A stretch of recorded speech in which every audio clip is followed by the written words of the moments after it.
ভাইরা বন্ধুরা, এজন্য বলছি যুবক, আমার নবী রহমতের নবী, মায়ার নবী, তিনি বলেন আমি যখন কিয়ামতের ময়দানে আগের উম্মতেরা যখন জান্নাতের দরজার গেইটে যায় দাঁড়ানো থাকবে, তখনই জান্নাতের গেইটের দারওয়ান দরজা খুলবে না।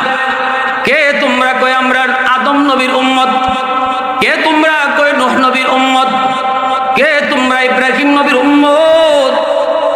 দরজা খুলো, জান্নাতের গেট খুলো। দারওয়ান বলবে না, হয় না, যতক্ষণ পর্যন্ত উম্মতে মুহাম্মদের পতাকা না দেখবো জান্নাতের গেট খোলা হবে না। এত দাম, এত দাম। নবী বলেন ফাদখুলুল জান্নাতা ওয়া মাই ফুকারাউল মুসলিমিন।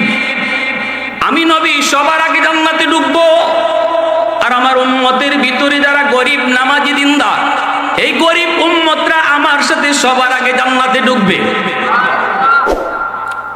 এত দাম, এত দাম নবী নবীর গরিব উম্মতদেরকে দিয়েছে। আমার নবীকে অনেকেই বলে গরিব। নবী আল্লাহর কাছে দোয়া করেছেন, আল্লাহ আল্লাহ আমাকে তুমি গরিবী হালতে দুনিয়াতে রাখো, মরণও তুমি গরিবী হালতে দিও, কিয়ামতের ময়দানে গরিবদের সাথেই তুমি আমাকে হাসরের ময়দানে উঠাইও। আল্লাহুম্মা আমিতনি মিসকিনা ওয়াহশুরনি মিসকিনা ওয়া জুমরাতিল মাসাকিন। আম্মা জান আয়েশা বলে, নবী গো এই দোয়া কেন করলেন? সারা জীবন আপনি গরিব থাকতে চান? নবী কয়, হ আয়েশা, আমি গরিব থাকতে চাই।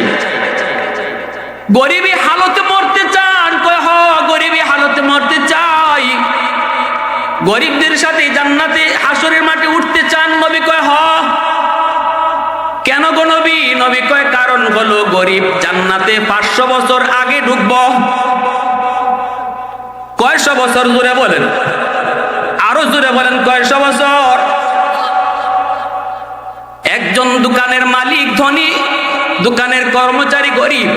মালিকও যদি নামাজি হয়, কর্মচারীও যদি নামাজি হয়, মালিকও যদি আল্লাহরে ভয় করে, কর্মচারীও যদি সমান ভয় করে, দুজনই সমান ক্যাটাগরির মুত্তাকি, সমান ক্যাটাগরি আল্লাহওয়ালা, সমান ক্যাটাগরি আল্লাহকে ডরায়, এই দুজন যখন জান্নাতে ঢুকবো, আমল কিন্তু দুজনের সমান, জান্নাতে দুজন সমান ঢুকবার কথা।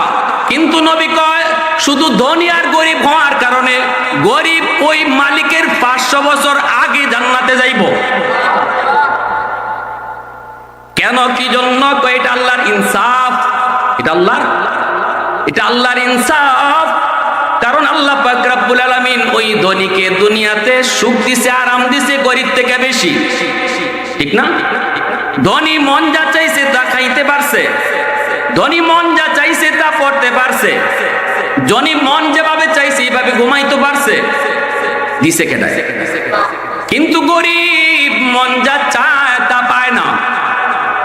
কিন্তু এরপরও আল্লাহ পাকের উপরে সবর ছিল, এরপর আল্লাহর উপরে সে খুশি ছিল, বিদায় সে নামাজ পড়ছে, বিদায় সে বউরে পর্দার ভিতরে রাখছে, বিদায় সে বিবি বাচ্চাগুলারে দিনদার বানাইছে। বোঝা গেল সে আল্লাহর উপরে খুশি। আল্লাহ তুমি আমারে গরিব বানাইছো, এরপরও আমি খুশি। আল্লাহ পাক বান্দা তুই যে সবর করছ, এজন্য কিয়ামতের ময়দানে যখন সুখ শান্তির জায়গায় ঢুকাবো, তখন ধনীরে তোর পরে রাখবো। আল্লাহু আকবার, জোরে কর না। সমান ক্যাটাগরির নামাজি, সমান ক্যাটাগরি দিনদার, এরপর আল্লাহ কইব ধনী পরে যাও, কারণ দুনিয়াতে তোমারে সুখ দিছি তার থেকে বেশি। অতএব আজকে গরিব তোমার আগে সুখের জায়গায় ঢুকবো।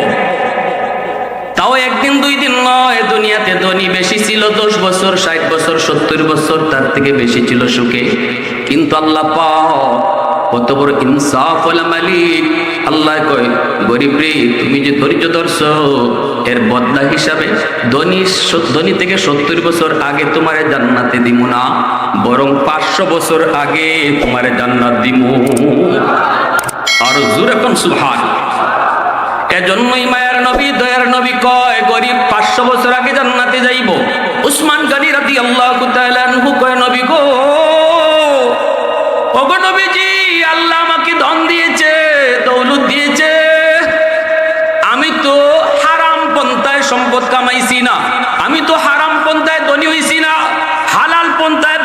করে ধনী হইছি, এই টাকা থেকে আমি যাকাত দেই, এই টাকা থেকে আমি এমন গরিব দুঃখীরে দান করি, অভাব মানুষে দান করি, আত্মীয় স্বজনকে দান করি। এমনকি মদিনার মানুষ, এমন কোন মানুষ বাকি নাই উসমান গনির দান পায় নাই, উসমান গনির সহযোগিতা পায় নাই।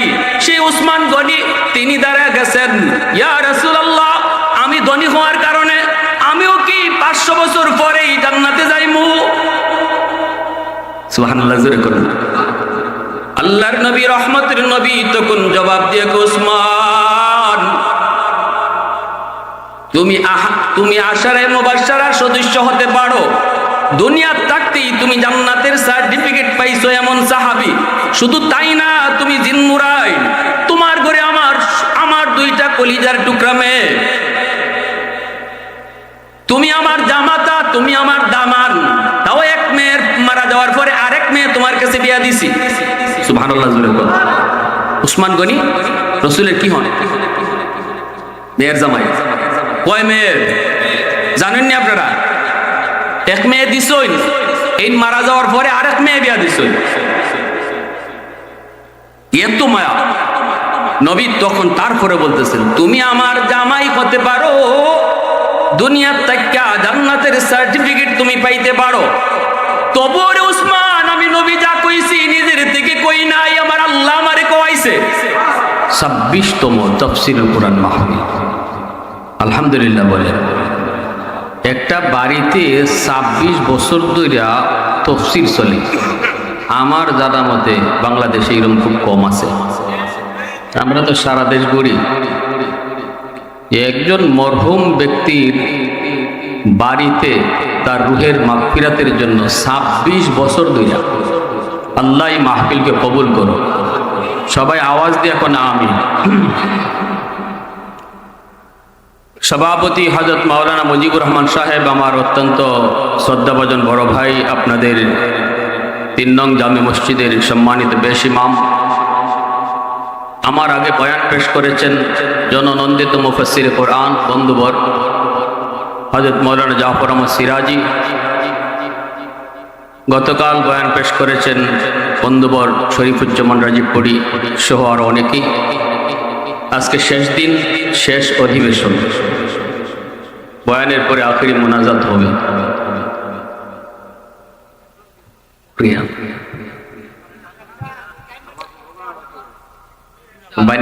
বানিয়াচঙ্গের একটা এই সুনাম আছে যে 12টার পরে মাহফিল হয় না, করা ঠিক কেন?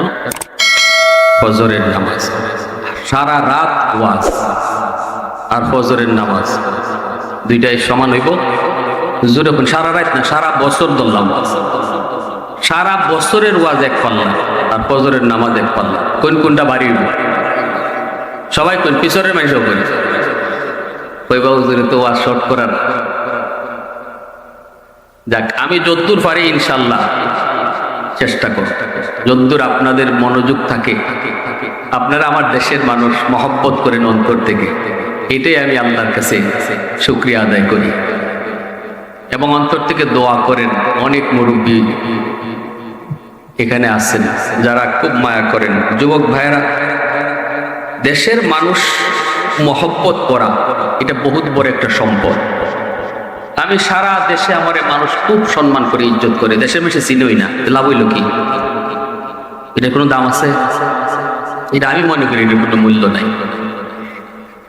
এজন্য আল্লাহ পাক পবিত্র কোরআনুল কারীমে একজন আলেমের দায়িত্ব কি বলেছেন? আল্লাহ পাক বলেছেন, এলেম শিক্ষা করে নিজের কওমের কাছে আসো, নিজের দেশে আসো, নিজের গ্রামে আসো, নিজের মানুষের কাছে আসো, এদেরকে আগে দিনের বুঝ দাও, এরপরে বরিশাল যাও। ঠিক কিনা? এটা আল্লাহ পাকের আদেশ। সেই সুবাদেই আমি শত ব্যস্ততার ভিতরও দেশের মাহফিলগুলাকে যতদূর পারি প্রাধান্য দিই, যত দূর পারি, যতটা সম্ভব। আমার সহকারী যে আছে তাদেরকেও বলা যে আমার গ্রামের প্রোগ্রাম সহজে কেউ না করবা না, যেমনই হোক। একান্তই যদি না পারি সেটা ভিন্ন কথা। এবার পারি না, পরের বছর দিব, ঠিক কিনা? আল্লাহ আমাদের সবাইকে কবুল করেন। সবাই বলেন আমিন। মুআজ্জাজ হাজিরিন, আমরা বড় ভাগ্যবান উম্মত, কপাল আমাদের অনেক ভালো। আল্লাহ আমাদেরকে নবীও দিয়েছেন শ্রেষ্ঠ, উম্মতও বানাইছেন শ্রেষ্ঠ। এত বড় কপাল আমাদের। রাসূল বলেন, আনা আফজালুল আম্বিয়া ওয়া উম্মতি আফজালুল উমাম। আমি নবী, সকল নবীদের শ্রেষ্ঠ নবী, আর আমার উম্মত সকল উম্মতের মাঝে শ্রেষ্ঠ উম্মত। খুশি না আপনারা? জোরে বলেন আলহামদুলিল্লাহ। খুশির সংবাদ শুনলে কি বলতে হয়? যুবকরা বলো, খুশির কোন সংবাদ শুনলেই আলহামদুলিল্লাহ। এগুলো হলো ধর্মীয় পরিভাষা। আল্লাহ খুশি হয় যখনই খুশির সংবাদ শুনে কেউ আলহামদুলিল্লাহ পড়ে, তখন ওই খুশির বিষয়টা আল্লাহ আরো বাড়ায় দেয়। আল্লাহ আরো বাড়ায় দেয় যে বান্দা আমার শুকরিয়া আদায় করছে। এই খুশিটা তার নিজের কামাই না, এটা আমার দেওয়া। এটা সে স্বীকার করছে যে আল্লাহ তুমি দিছো আমারে, আল্লাহ তুমি আমার এই খুশির বিষয়টা দান করছো। এটা সে নিজের বড়াই দেখাইছে না যে না আমি ডানছি, না আল্লাহ তুমি দিছো। তখন আল্লাহ খুশি হইয়া এটা আরো বাড়ায় দেয়। লা ইন শাকারতুম লা আযীদান্নাকুম, এই কথা আল্লাহ নিজে বলেন। এজন্য আমরা বড় ভাগ্যবান, বড়ই ভাগ্যবান। কেমন ভাগ্যবান, কেমন ভাগ্যবান!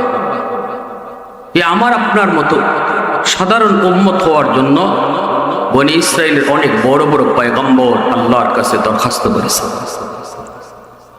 আল্লাহ নবুয়তি চাই না, তোমার বন্ধু মুহাম্মদুর রাসূলুল্লাহর উম্মত বানাইয়া দাও। আমি খুশি, আমার নবুয়তি লাগবে। কেন? মুসা নবী কইছিল, আল্লাহ আমি যে তোমার সাথে তুর পাহাড়ে এসে কথা কই। মুসা নবীর একটা উপাধি হলো কালিমুল্লাহ, যিনি আল্লাহর সাথে কথা বলছেন জমিনে বৈশা 4000 বার। ওই মুসা নবী তুর পাহাড়ে গিয়ে আল্লাহর সাথে কথা কইতেন। তখন আল্লাহরে জিজ্ঞাসা, রব্বি তুকাল্লিমু মাই হাল তুকাল্লিমু আহাদান গায়রি। আল্লাহ আমার সাথে যে ভাই কথা কও, এই ভাই কি আকের সাথে কথা কই ভাই? তখন আল্লাহ বলতেছে, মুসা তুমি কই আর আমি কই? মুসা কয়, আল্লাহ আমি তো তুর পাহাড়ের নিচে আর তুমি তো উপরে। আল্লাহ বলে, না এতটুকুই না, বাইনি ওয়া বাইনাকা হিজাব। ও মুসা, তোমার মাঝে আর আমার মাঝে একটা পর্দা আছে। তুমি পর্দার ওই প্রান্তে, আমি আল্লাহ পর্দার এই প্রান্তে। কথা হয় কিন্তু দেখা হয়। সায়াতি উম্মাতুন, কিন্তু অদূর ভবিষ্যতে এমন একটি উম্মত দুনিয়ার জমিনে আসবে রে মুসা, এরা আমার সাথে কথা বলবে, লাইসা বাইনি ওয়া বাইনাহুম হিজাব, তাদের মাঝে আর আমার মাঝে কোনো পর্দা থাকবে না। মুসা নবী কয়, মালিক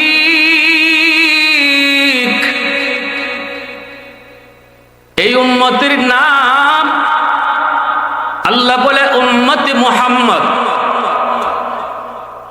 এরা আমার বন্ধুর উম্মত, এরা আমার হাবিবের উম্মত, উম্মতে মুহাম্মদ, উম্মতে আহমদ।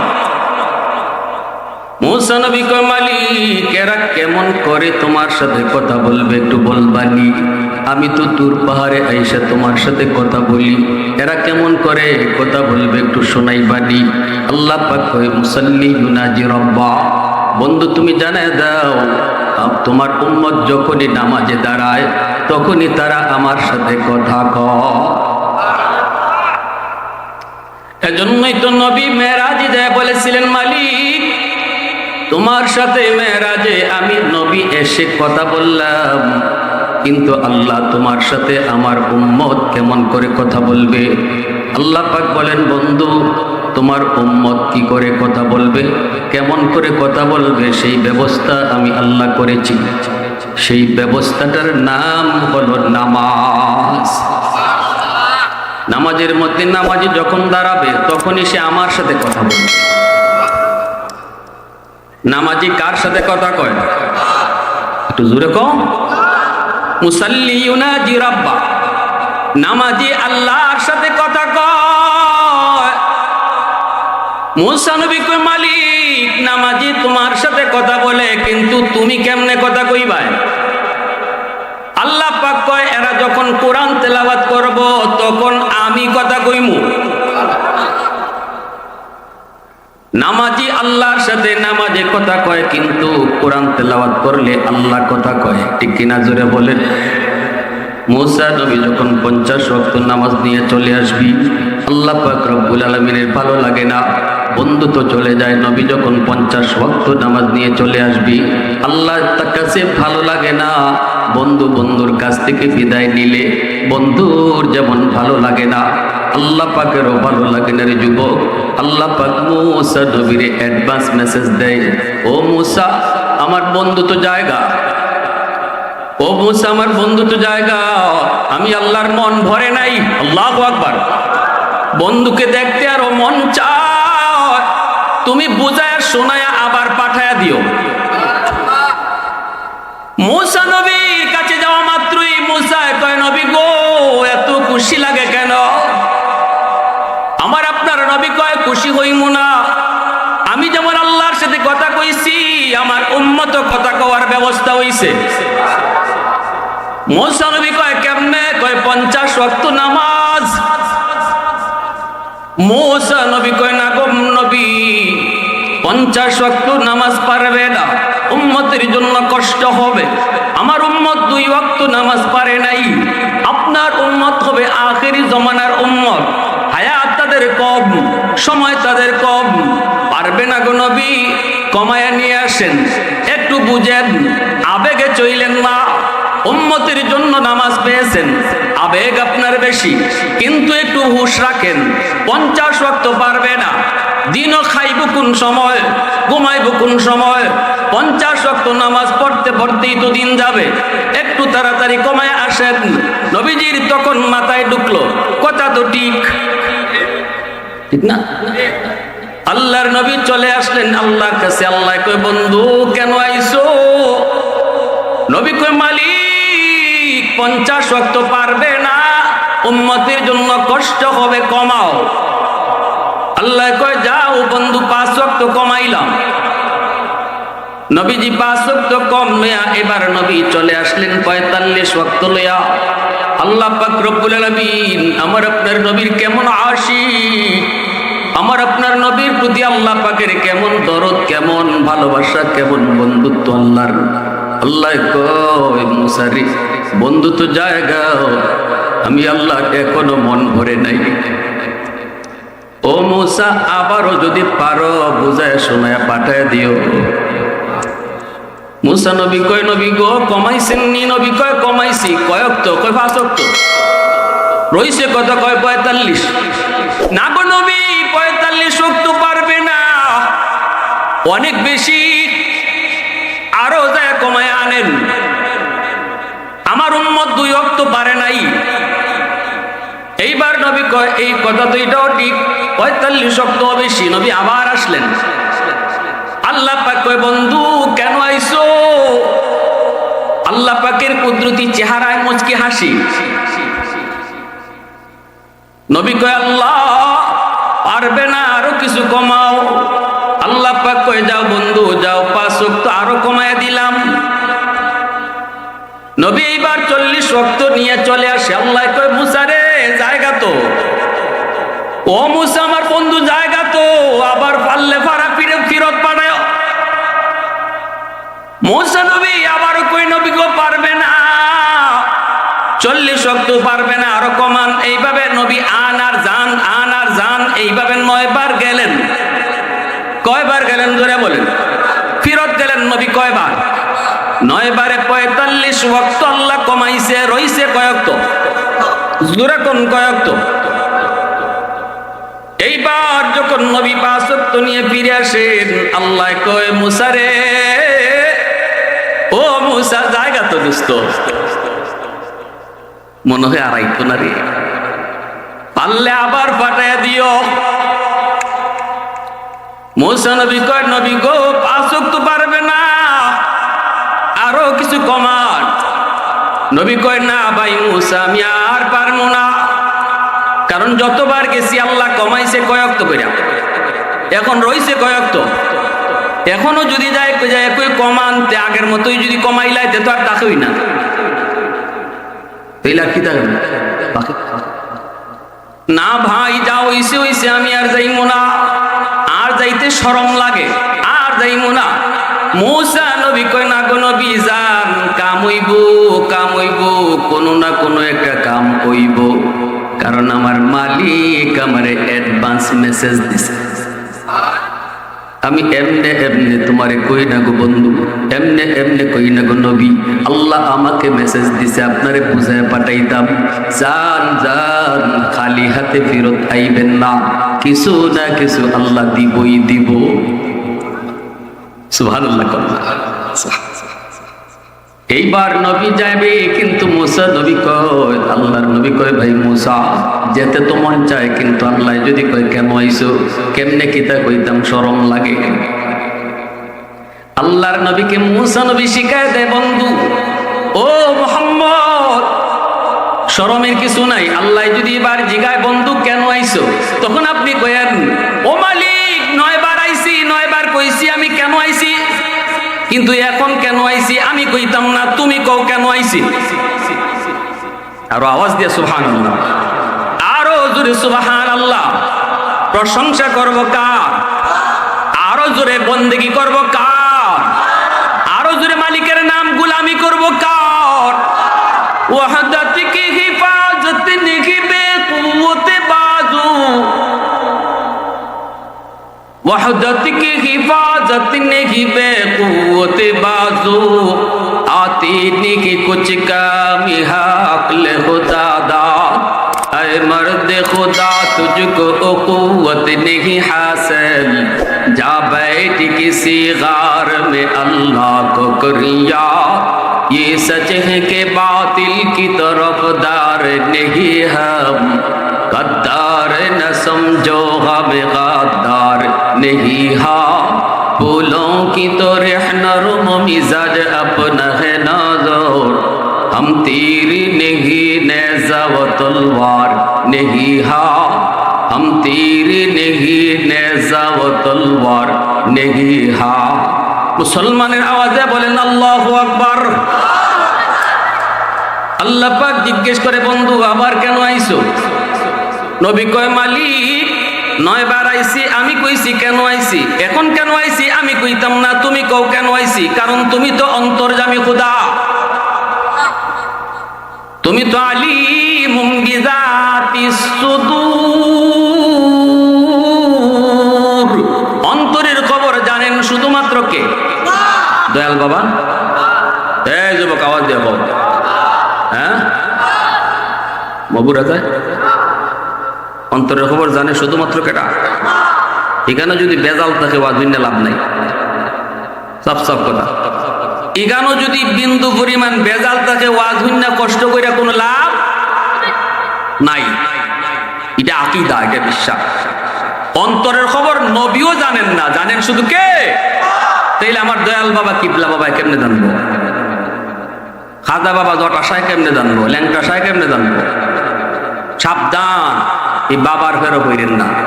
মা বোনদেরকে কই আল্লাহর দোহাই, বাবা নাম হুললে পাগলিয়া দৌড় দিয়েন না।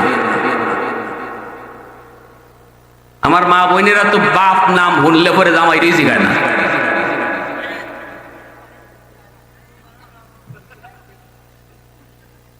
যদি খালি হুনে অমুক বাড়ির বাবা আইছে, এর জামাইয়ের খবর নাই। সাবধান, এগুলা এমন খতরনাক কবিরা গুনাহ, এই গুনায় সব আমল বরবাদ করে দেয়, সব আমল বরবাদ করে দেয়। আল্লাহ তুমি সহি বুঝদান করো। বিশেষ করে আলহামদুলিল্লাহ আমার দেশ বানিয়াচং, উলামায়ে কেরামের দেশ, তৌহিদে জনতার দেশ, মদনীর দেশ, ওলি আল্লাহদের দেশ, ঠিক কিনা? এই বানিয়াচঙ্গে কুতবুল আলম শৈখুল ইসলাম হুসাইন আহমদ মাদানী রহমতুল্লাহ গেলেন যত শাগরিদ, যত খলিফা, আর কোন গ্রামও অত নাই।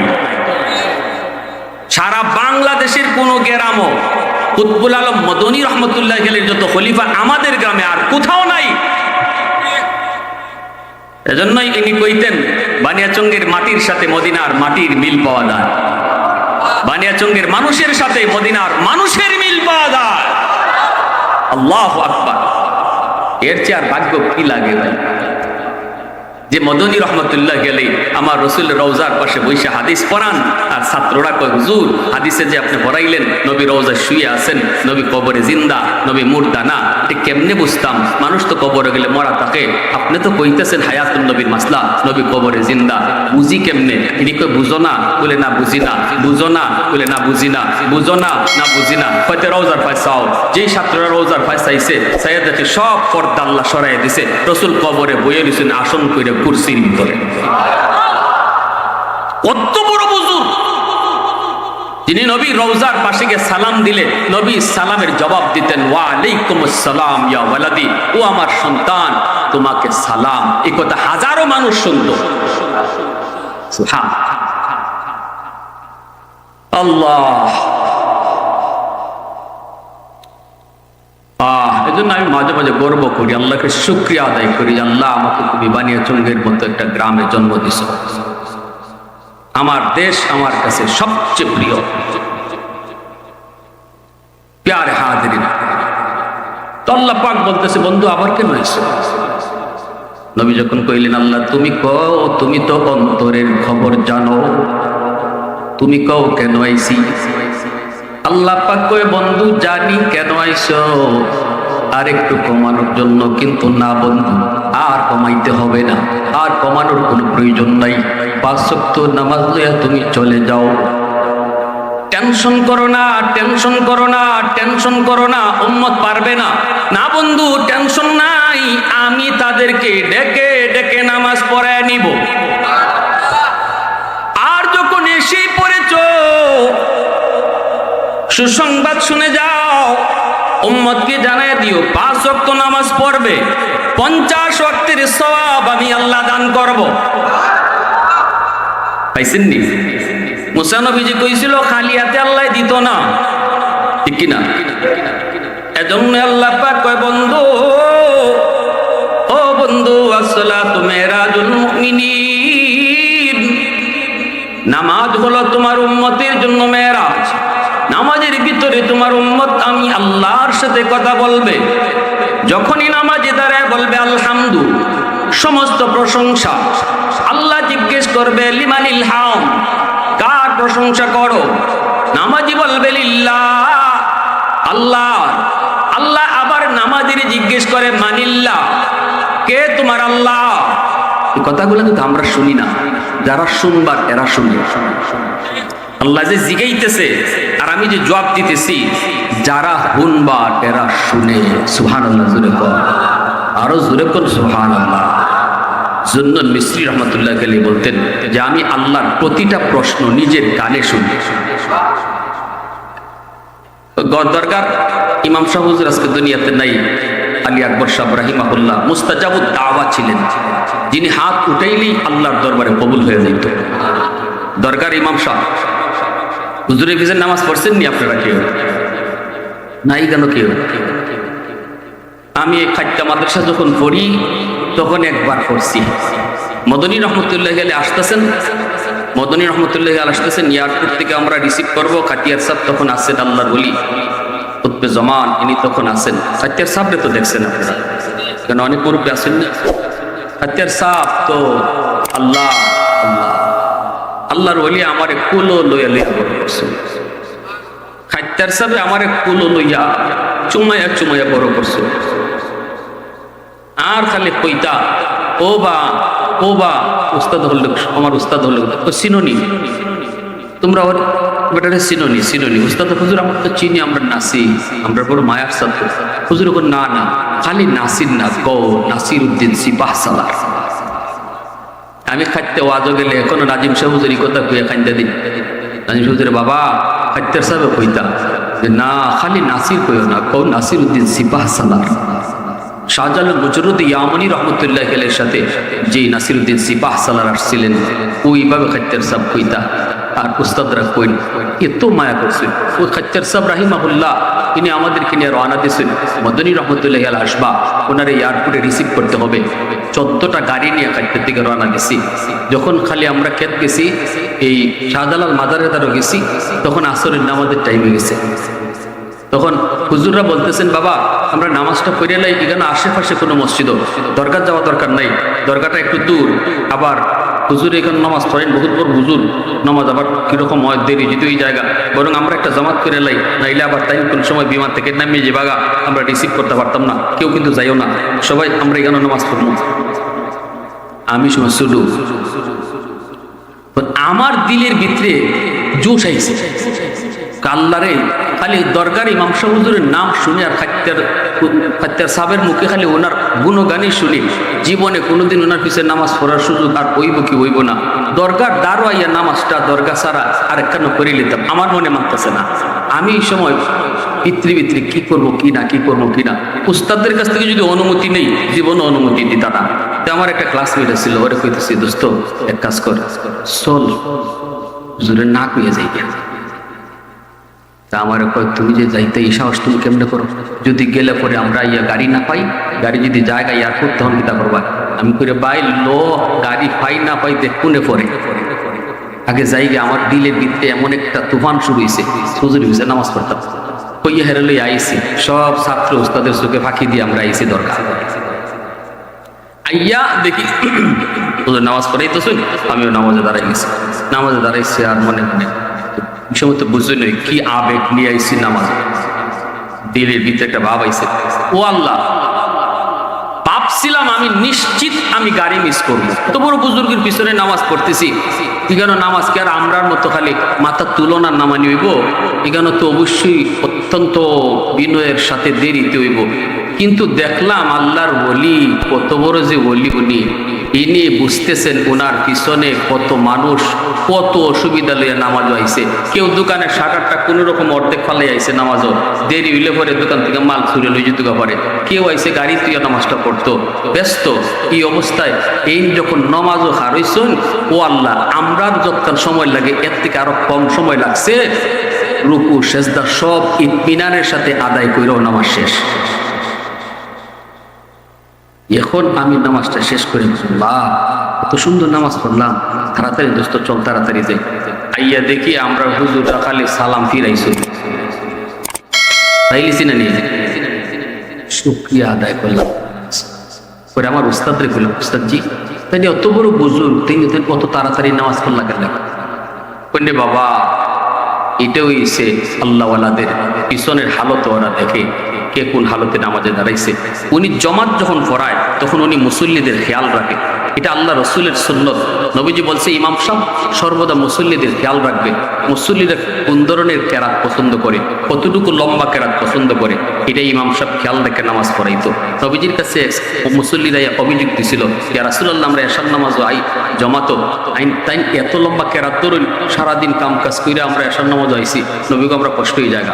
আল্লাহ রসুল ইমাম সাহেব রাইনা শাসাই দিয়েছেন, সাবধান লম্বা কেরাত পড়বায় না, তাই এইভাবে নামাজ পড়াইছেন। আর যদি 2 রাকাত নামাজ দেখো, ওনার ব্যক্তিগত নামাজ নফল নামাজ অথবা সুন্নত যেটা উনি পড়তেছে, যার ওনার পিছনে কোনো লোক নাই, মুসল্লি নাই, উনি একা পড়তেছে, এই 2 রাকাত নামাজ শেষ পর্যন্ত অপেক্ষা করতে তোমার আধা ঘন্টা সময় লাগবে।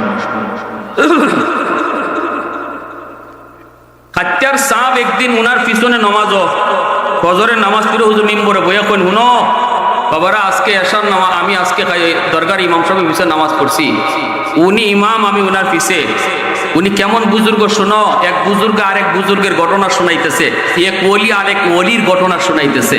উনি কইতেছে আমি যখন রুকু থেকে সোজা হইয়া দাঁড়াই, আমি দেখি দরগার ইমাম সাহেব রুকু থেকে সোজা হইয়া দাঁড়ান না, ইনি না দাঁড়াইও সেজদার জাঙ্গিয়া, অথচ রুকু থেকে সোজা হইয়া দাঁড়ানি ওয়াজিব। মাসলা জানেন না আপনারা? একজন মানুষ রুকু থেকে একবারে পিঠ সোজা হইয়া যদি না দাঁড়ায়, সামি আল্লাহু লিমান হামিদা রাব্বানা লাকাল হামদ, এই সময় পিঠটা সোজা হইতো। যদি আপনার পিঠটা বাঁকা হই থাকে আর আপনি সেজদার জাঙ্গিয়া, ওয়াজিব তরকের গুনাহ হইব। যদি ইচ্ছা করে করেন নামাজ বাতিল, সজদা দাও লাগবে, এত বড় কবিরা গুনাহ হইব ওয়াজিব তরকে। তো কাচ্চার সাহেব কইন আমি দেখি দরগার ইমাম সাহেব সোজা হইয়া দাঁড়ান না, ওয়াজিব তরক হইতেছে, উনি একটু ফিটটা তুললেই আল্লাহু আকবার করে সাজদা যান গিয়া। তো খাত্তার সাহেব নামাজ শেষ হয়েছে বলে সকলে তো দরকার ইমাম সাহেবকে জিগাইবার ক্ষমতা আসেনি, যে যারে জিগাইব তো পারে। কামরাত দিয়েছেন গিয়া খাত্তার সাহেব গিয়া এখন হজরত একটা কথা, জি বন্ধু রুকুর থেকে সোজা হইয়া দাঁড়ানি ওয়াজিব, এই মাসলা তো ওগুলি আমরা জানি, আপনিও জানেন। আপনি তো রুকুর থেকে সোজা হইয়া দাঁড়ানি না, সেজদা যান গিয়া। দরকার ইমাম সাহেব ইন্না লিল্লাহ, হযরত আমি এই কাম করছি বলে, জি আপনি তো এই কাম করছেন না, আল্লাহ তুমি আমার মাফ করো।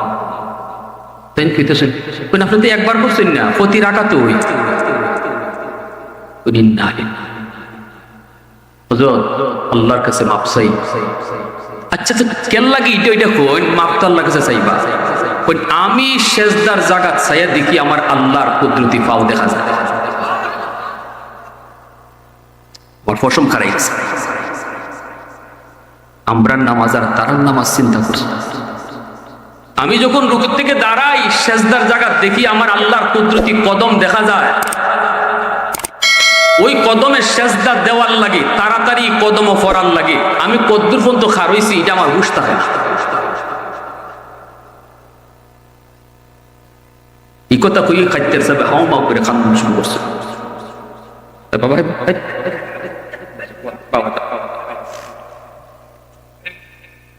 কন্যা বাবা খাইতে যাবে কইন এখানে মাসলা সন্ত এই মজজুবি হালতের মধ্যে এই তো আল্লাহর দিককে দিকে সেজদা দেয়, আল্লাহর দিককে দিকে সেজদা। আসসালাতু মিরাজুল মুমিনিন, এজন্যই আল্লাহ কয় বন্ধু তোমার উম্মতের জন্য নামাজ হলো মেরাজ। বলছিলাম আল্লাহ পাক কয় মুসা রে শোনো, এমন একটা উম্মত আসবে যে উম্মত হবে আমার বন্ধুর উম্মত, এই উম্মত যখন নামাজে দাঁড়ায় তখন তারা আমার সাথে কথা বলবে, আর যখন কোরআন তেলাওয়াত করবে তখন আমি আল্লাহ তাদের সাথে কথা বলবো। ভাইরা বন্ধুরা, এজন্য বলছি যুবক,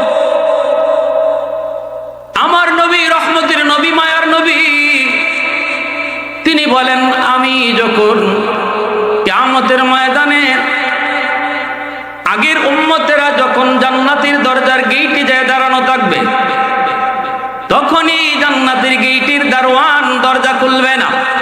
কে তোমরা? কয় আমরা আদম নবীর উম্মত। কে তোমরা? কয় নূহ নবীর উম্মত। কে তোমরা? ইব্রাহিম নবীর উম্মত। দরজা খুলো, জান্নাতের গেট খুলো। দারওয়ান বলবে না, হয় না, যতক্ষণ পর্যন্ত উম্মতে মুহাম্মদের পতাকা না দেখবো জান্নাতের গেট খোলা হবে না। এত দাম, এত দাম। নবী বলেন ফাদখুলুল জান্নাতা ওয়া মাই ফুকারাউল মুসলিমিন, আমি নবী সবার আগে জান্নাতে ঢুকবো, আর আমার উম্মতের ভিতরে যারা গরিব নামাজি দিনদার, এই গরিব উম্মতরা আমার সাথে সবার আগে জান্নাতে ঢুকবে।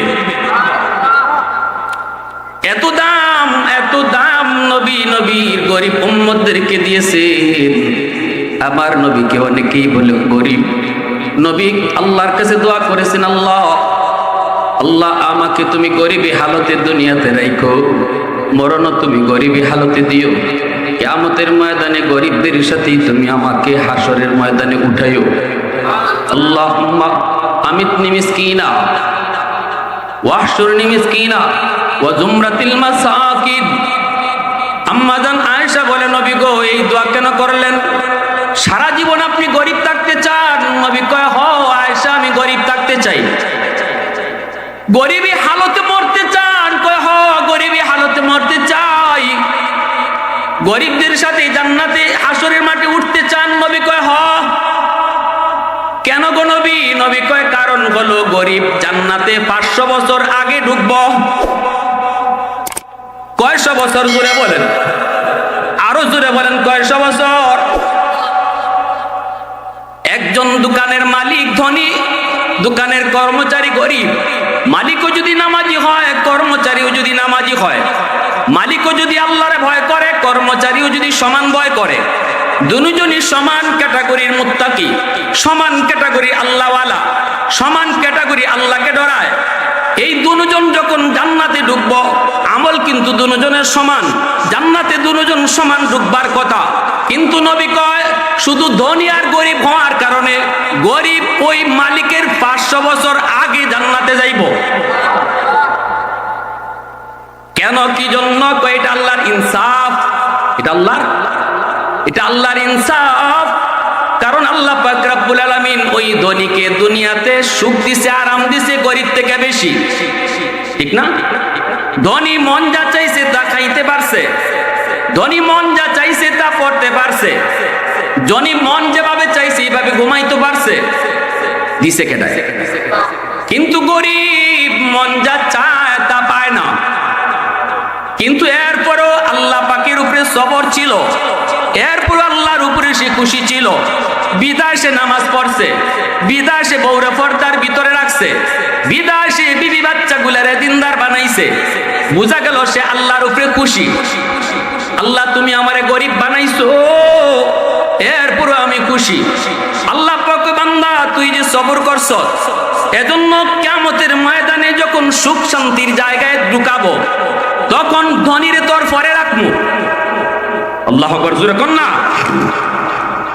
সমান ক্যাটাগরির নামাজি, সমান ক্যাটাগরি দিনদার, এরপর আল্লাহ কইব ধনী পরে যাও, কারণ দুনিয়াতে তোমারে সুখ দিছি তার থেকে বেশি। অতএব আজকে গরিব তোমার আগে সুখের জায়গায় ঢুকবো, তাও একদিন দুই দিন নয়। দুনিয়াতে ধনী বেশি ছিল 10 বছর, 60 বছর, 70 বছর, তার থেকে বেশি ছিল সুখে। কিন্তু আল্লাহ পাক কত বড় ইনসাফ ওয়ালা মালিক। আল্লাহ কয় গরিব রে, তুমি যে ধৈর্য ধরছো, এর বদলা হিসাবে ধনী থেকে 70 বছর আগে তোমারে জান্নাতে দিব না, বরং 500 বছর আগে তোমারে জান্নাত দিব। আর জোরে কোন সুবহান। এজন্যই মায়ার নবী, দয়ার নবী কয় গরিব 500 বছর আগে জান্নাতে যাইব। উসমান গনি রাদিয়াল্লাহু তাআলা আনহু কয় নবী গো, ওগো নবীজি, আল্লাহ আমাকে ধন দিয়েছে, দৌলত দিয়েছে, আমি তো হারাম পন্থায় সম্পদ কামাইছি না, আমি তো হারাম পন্থায় ধনী হইছি না, হালাল পন্থায় ব্যবসা করে ধনী হইছি। এই টাকা থেকে আমি যাকাত দেই, এই টাকা থেকে আমি এমন গরিব দুঃখীরে দান করি, অভাব মানুষে দান করি, আত্মীয় স্বজনকে দান করি। এমনকি মদিনার মানুষ, এমন কোন মানুষ বাকি নাই উসমান গনির দান পায় নাই, উসমান গনির সহযোগিতা পায় নাই। সেই উসমান গনি তিনি দাঁড়া গেছেন, ইয়া রাসূলুল্লাহ, আমি ধনী হওয়ার কারণে আমিও কি 500 বছর পরেই জান্নাতে যাইমু? সুবহানাল্লাহ, জোরে করেন। আল্লাহর নবী, রহমতের নবী তখন জবাব দিয়ে উসমান, তুমি আশারে মুবাশশারার সদস্য হতে পারো, দুনিয়ার থাকতেই তুমি জান্নাতের সার্টিফিকেট পাইছো এমন সাহাবী। শুধু তাই না, তুমি জিন্নুরাই, তোমার ঘরে আমার 2টা কলিজার টুকরা মেয়ে, তুমি আমার জামাতা, তুমি আমার দামান। তাও এক মেয়ের মারা যাওয়ার পরে আরেক মেয়ে তোমার কাছে বিয়া দিছি। সুবহানাল্লাহ, জোরে বল। উসমান গনি রাসূলের কি হন? মেয়ের জামাই। কয় মেয়ের জানেন না আপনারা? এক মেয়ে দিছই, এই মারা যাওয়ার পরে আরেক মেয়ে বিয়া দিছই।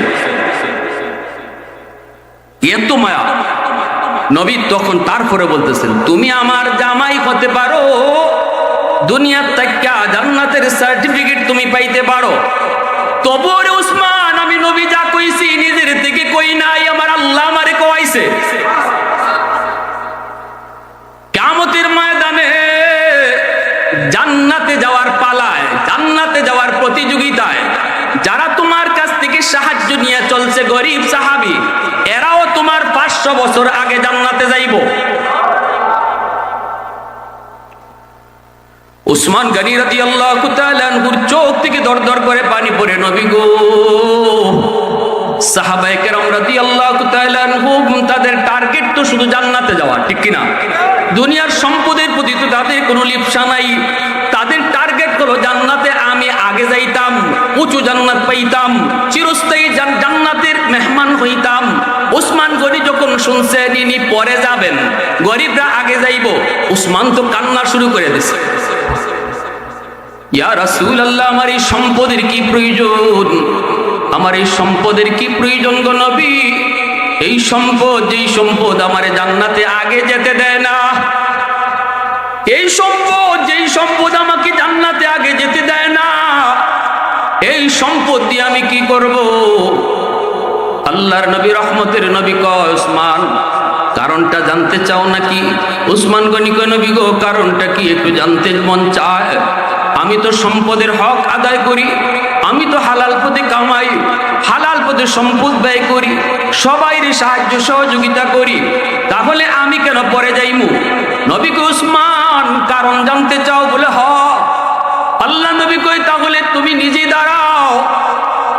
ভরপুর মসজিদে নববীতে সাহাবায়ে কেরাম, নবী তখন বলে, উসমান একটু দাঁড়াও, দাঁড়ায় কও সকাল থেকে পর্যন্ত কি খাইছো?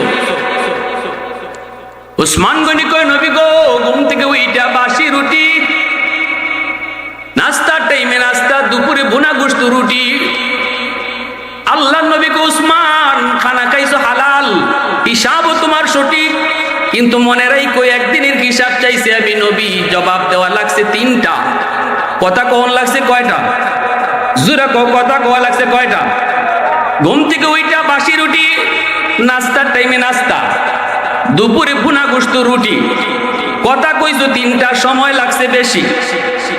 এইবার আল্লাহ নবী কয়, আমার গরিব সাহাবী আব্দুল্লাহ ইবনে মাসউদ, ও আব্দুল্লাহ কই একটু দাঁড়াও। মসজিদ নববী কোণার মধ্যে বসা আছেন আব্দুল্লাহ ইবনে মাসউদ। নবীজি ডাক দিয়ে কয়, আব্দুল্লাহ একটু দাঁড়াও। আব্দুল্লাহ সাহাবীদের সামনে দাঁড়ান। নবীজি বলতেছে, আব্দুল্লাহ একটু কও সারাদিনে কি খাইছো? আব্দুল্লাহ ইবনে মাসউদ কথা কইতে পারে না, চোখ থেকে দর দর করে পানি পড়ে আর কান্দে, আর কয়, নবী গো, আপনি না জিগাইলে আমি কখনো বলতাম না গো নবী। ওগো নবীজি, ঘুম থেকে উঠা পর্যন্ত, ঘুম থেকে নিয়ে এই পর্যন্ত, উঠা থেকে নিয়ে এই পর্যন্ত আমি আব্দুল্লাহ একটা খেজুরও খাইতে পারি নাই। আল্লাহর নবী রাখতেছেন, আব্দুল্লাহ ইবনে মাসউদের চোখ থেকে দর দর করে পানি পড়ে, নবীজিও কান্দেন, সাহাবায়ে কেরামও কান্দেন। অনেক উঁচু মাপের একজন সাহাবী, ইনি তো সারাদিনে কিছুই খায় নাই, কিছুই তিনি খান নাই। আল্লাহর নবীও কান্দেন।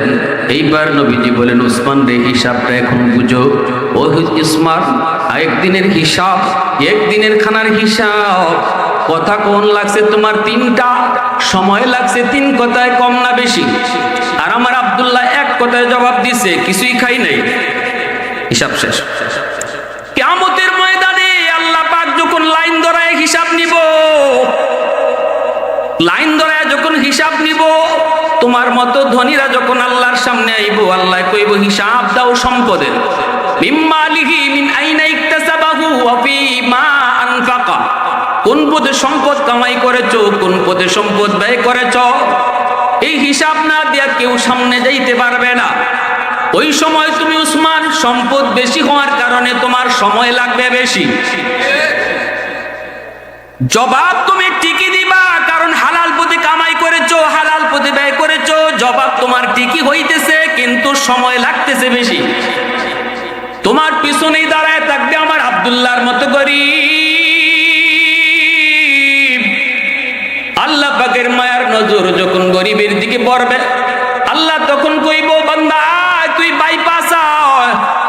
আমার উসমানের পিছনে দাঁড়ায় থাকলে তোর কষ্ট হবে, কারণ সম্পদ বেশি, সময় লাগবে বেশি, আয় তুই বাইপাস হিসাব দিতে আয়।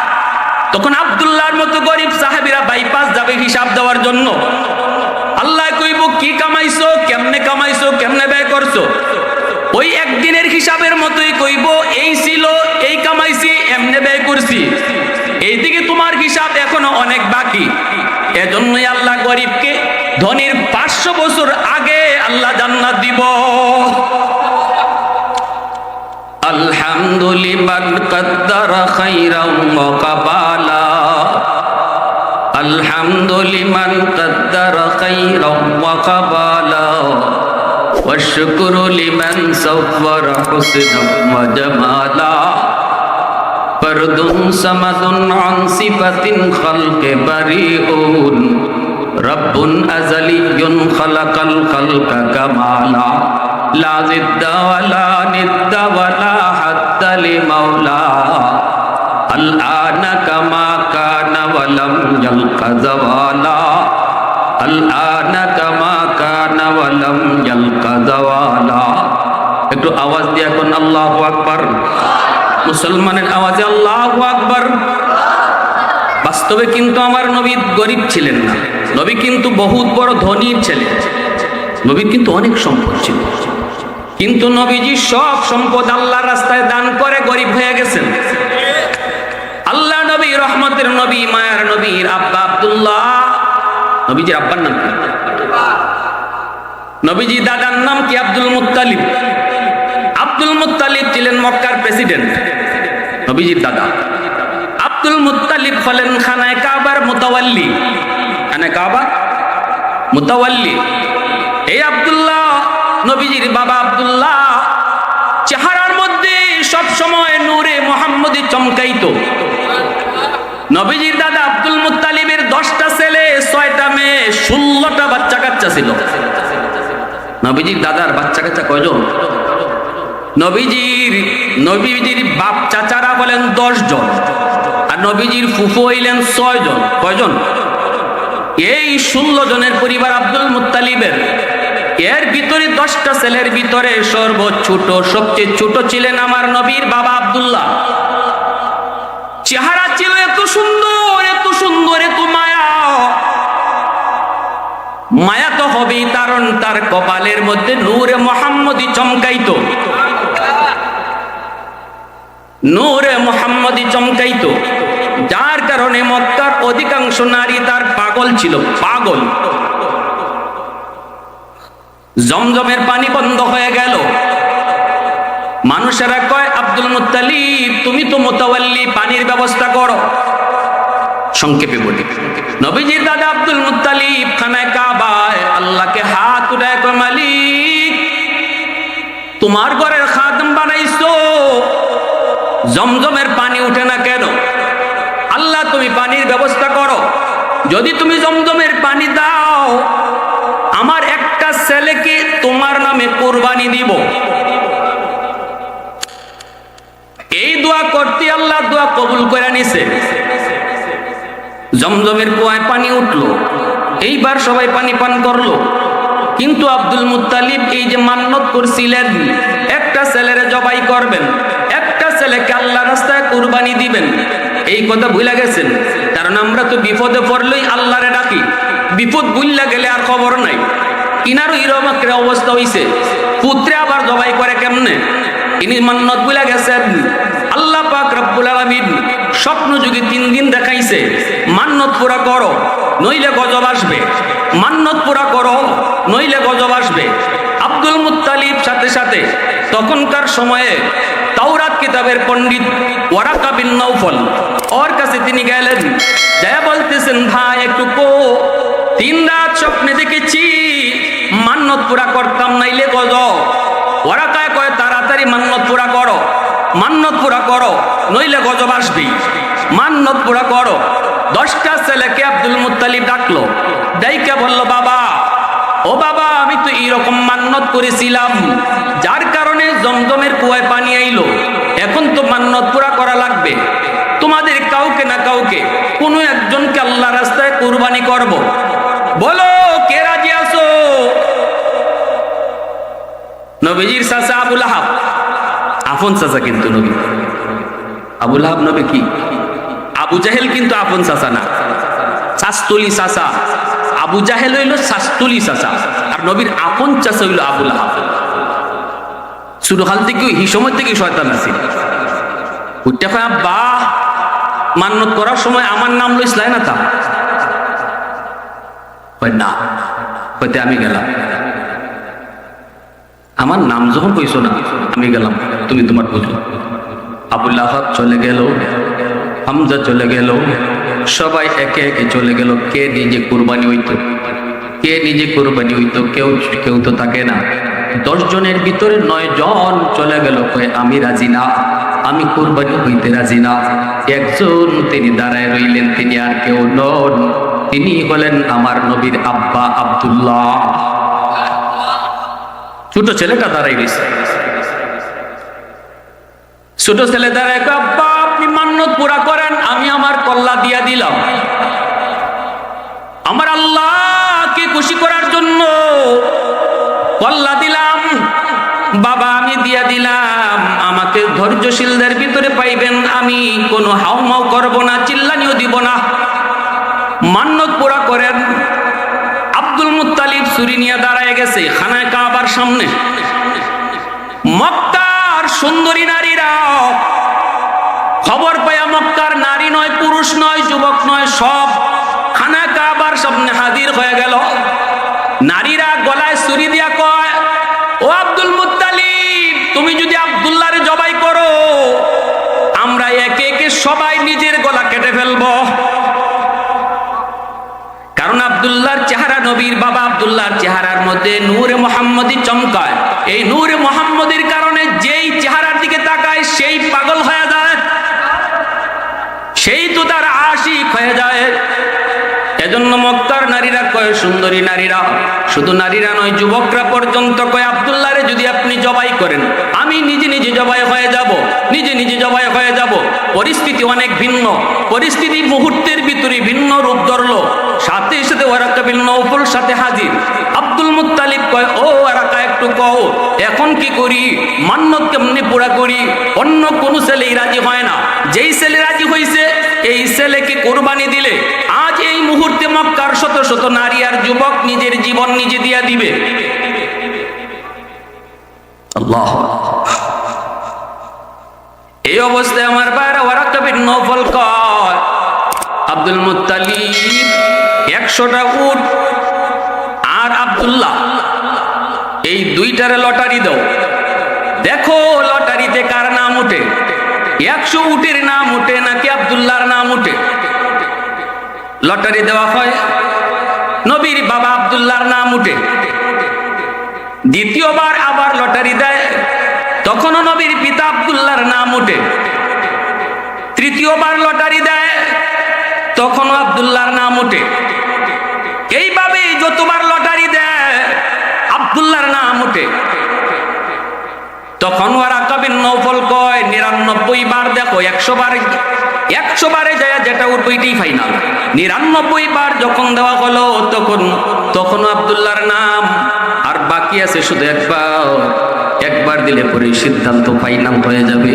আব্দুল মুত্তালিব মনে মনে কয়, এখন যদি আমার ছেলে আব্দুল্লাহর নাম উঠে, আমি আমার মালিককে খুশি করার জন্য কে কি করলো দেখবো না, আমার আব্দুল্লাহরে জবাই করে দিব। আমার আল্লাহকে খুশি করার জন্য আমি আর কোনো দিকে তাকাবো না। আমার সন্তানের মায়া বড় নয়, আল্লাহর মায়া বড়, ঠিক কিনা? আমার কোনো কিছুর মায়া বড় নয়, আল্লাহর মায়া বড়। ওয়াল্লাযিনা আমানু আশাদ্দু হুব্বাল লিল্লাহ, মুমিনের কাছে আল্লাহর মহব্বত সবচেয়ে বড়। আওয়াজ দাও, ঠিক কিনা? সন্তান বড় নয়, আল্লাহ বড়। ভাই বড় নয়, আল্লাহ বড়। নেতা বড় নয়, আল্লাহ বড়। দল বড় নয়, আল্লাহ বড়। ভাই ছাড়তে পারি, আল্লাহ ছাড়তে পারি না। নেতা ছাড়তে পারি, ইসলাম ছাড়তে পারি না। না না, নেত্রী ছাড়তে পারি, ইমান ছাড়তে পারি না। এর নাম হলো মুসলমান, ঠিক কিনা? এটা হলো ইমানের রুল। যেই মাত্র আব্দুল্লাহর বাবা আব্দুল মুত্তালিব, নবীর দাদা, সিদ্ধান্ত নিল যে এখন ফাইনাল, আমার আব্দুল্লাহর নাম যদি উঠে আব্দুল্লাহরে জবাই করে দিব, দিল থেকে প্রস্তুত হয়ে গেছেন। আল্লাহ পাক কয়, আব্দুল মুত্তালিব, তোমার দিলের পরীক্ষায় তুমি পাশ করেছো। 100 বারের সময় লটারিতে নবীর আব্বার নাম উঠে নাই, 100 উটের নাম উঠছে। বলুন তো, বলুন দেখি, বলুন। ওই জমানায় একটা উট যার কাছে থাকতো সেই ধনীর লিস্টে নাম থাকতো। একটা উট। ওই জমানায় একটা উট যার ছিল সেই তার নামই ধনীর তালিকায়। সেই জমানায় নবীর দাদা আব্দুল মুত্তালিব 100টা উট জবাই করছেন। তাহলে আমার নবী গরিব? এই যুবক কোনা, নবীজির দাদা আব্দুল মুত্তালিব ছেলেকে নিয়ে পড়লেন টেনশনে। মক্কায় শুধু বিয়ের প্রস্তাব, এখান থেকে ওখান থেকে সর্বদিক থেকে। ওয়ারাকা বিন নওফলের একটা মেয়ে ছিল, নাম মরিয়ম, বড় সুন্দরী, বড় গুণবতী, বড় দিনদার। মরিয়ম নিজেই নবীর আব্বা আব্দুল্লাহর প্রস্তাব দিয়া দিছে, ও আব্দুল্লাহ আমার বিয়া করবানি। আমিও কিন্তু একজন আলেমের মেয়ে, আমি তোমার কপালে যা দেখি রে আব্দুল্লাহ, এই নূরের পাগল আমি মরিয়ম। আমি দেখতেছি তোমার কপালে নূরে মুহাম্মদী। তোমার বউ যে হবে, তোমার বিবি যে হবে, সেই হবে আখিরি নবীর মা। এই ভাগ্যটা আমার হবে নি আব্দুল্লাহ, একটু রাজি হইবানি, একটু রাজি হইবানি। তোমরা 10 ভাই, বাপের যতই সম্পদ থাকুক ভাগ করে দিলে পরে বেশি পাবা না। আমি কিন্তু আমার বাবার একমাত্র মেয়ে, সম্পদের কিন্তু অভাব নাই। যদি খালি তুমি বিয়েতে রাজি হও, আমার বাবার সকল সম্পদ আমি পাবো। কথা দিলাম আব্দুল্লাহ, বিয়ের সাথে সাথে আমার সব সম্পদ তোমার নামে লিখে দিব। অফার কি একটা দুইটাই? আল্লাহর নবীর দাদা আব্দুল মুত্তালিব চিন্তায় পড়ে গেলেন, মক্কায় থাকা সম্ভব নয়, হাইরে এখন কি করি। ইনি ইনার আব্দুল্লাহ, নবীর আব্বা আব্দুল্লাহরে মক্কায় রেখে ইনি মনে পড়লো মদিনায় তার এক বন্ধু আছে আব্দুল ওয়াহাব জুহরি, নবীজির নানা। মদিনায় যার নাম হলো আব্দুল ওয়াহাব জুহরি। এই আব্দুল ওয়াহাব জুহরি হলো নবীজির দাদার বন্ধু, নবীর দাদা। ইনি মনে মনে ভাবতেছেন একটু মদিনায় যাই। তখন কিন্তু মদিনার নাম মদিনা নয়, মদিনার নাম হলো ইয়াসরিব। ইয়াসরিবে আমার একটা বন্ধু আছে আব্দুল ওয়াহাব জুহরি, গুণে মানে ধনে সম্পদে ইজ্জতে সর্বদিক দিয়ে আমার সাথে ম্যাচ খায়। আমি একটু মদিনায় যাই। অন্য ছেলেদেরকে নিয়ে তিনি মদিনায় আসলেন। আব্দুল ওয়াহাব জুহরি অনেক সম্পদের মালিক, অনেক বড় জমিদার, অনেক বড় জমিদার। দেখা করতে তার গেট পাস লাগে। নবীজির দাদা আব্দুল মুত্তালিব 7টা সন্তান নিয়ে তিনি গেলেন, গেটের পাশে যেয়ে দাঁড়ালেন। দারোয়ান কয়, কার সাথে দেখা করবা? কই তোমার মালিকের সাথে। কই মালিকের সাথে দেখা করে এত সম্ভব না, আজকে হবে না কালকেও। ইনি কয়ে যায়, মক্কা থেকে তোমার বন্ধু আব্দুল মুত্তালিব আইছে। আল্লাহু আকবার। দারওয়ান শোনা মাত্রই কই, আপনি আব্দুল মুত্তালিব খানায় কাবার মুতাওয়াল্লি? বলে হ। আল্লাহু আকবার। দারওয়ান সাথে সাথে চিনে ফেললো, দৌড় দিয়া গিয়া কই, মালিক মক্কার প্রেসিডেন্ট, খানায় কাবার মুতাওয়াল্লি, আল্লাহর ঘরের মুতাওয়াল্লি আব্দুল মুত্তালিব আসছেন। সাথে সাথে আব্দুল ওয়াহাব জুহরি নিজেই দৌড় দিয়া গেটের পাশে চলে আসলো। আইসাই বলতেছে, হায়রে আমি গরিবের বাড়ির হাতির বাড়ি। আমি যত বড়ই হই না কেন, যত সম্পদের মালিকে হই না কেন, মক্কার কুরাইশ বংশের যে দামি আর কেউ হতে পারে? ছেলে মেয়ে 16 জন। কয়জন? কেমনে কি? 10 জন ছেলে, 6টা মেয়ে। আব্দুল ওয়াহাব জুহরি কয়, দোস্ত আমার তো শুধু একটা মেয়ে। সম্পদ আল্লাহ অনেক দিছে, কিন্তু ছেলে সন্তান দেয় নাই। দিছে শুধু একটা মেয়ে সন্তান, কিন্তু আমার মেয়েটা হাজারো ছেলের চেয়ে অনেক দামি। জানতেন মেয়ে না?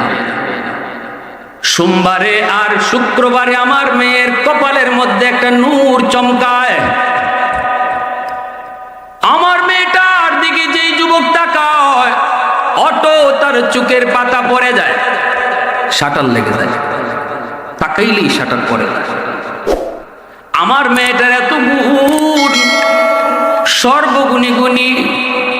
এই কথা বলতেই নবীর দাদা আব্দুল মুত্তালিব কই, দোস্ত ও দোস্ত, আমার ছেলের কাছে তোমার মেয়েকে তুমি বিয়ে দিবানি? আমার তো 10টা ছেলে, কোনো একটা ছেলেকে তোমার পছন্দ হয়নি। আব্দুল ওহাব জুহরি কয়, দোস্ত মাপ চাই, এইভাবে তুমি কোনো প্রস্তাব দিও না।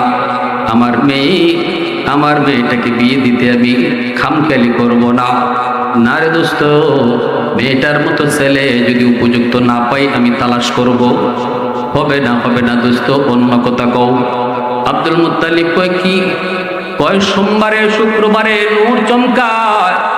নবীজির দাদা আব্দুল মুত্তালিব কয়, আমারও একটা ছেলে আছে, আনি নাই, নাম আব্দুল্লাহ, তার কপালের মধ্যেও একটা নূর হর হামেশা চমকায়। সুবহানাল্লাহ, জোরে কোন। এ দোস্ত দেখ না একটু আত্মীয় করি। কয়, তোমার এখানে 7টা ছেলে আছে, একটারও তো পছন্দ হয় না। নবীজির দাদা আব্দুল মুত্তালিব কয়, ভাই দোস্ত, আমার যে ছেলেটার কথা বলছি ওরে আনি নাই, যেবাই নেই এইভাবে চোখ লাগে, এজন্য তুই আইসি, আনি নাই। কয়, এইগুলারে দেখলে তো বোঝা যায় এটা কেমন হইব। কয়, না রে দোস্ত, মিল নাই। ঠিক না? কয়, না আমার মেয়েটা রাজি হইব না। কয়, যা তোর মেয়েটার একটু দেখমু, একটু দেখাইবানি।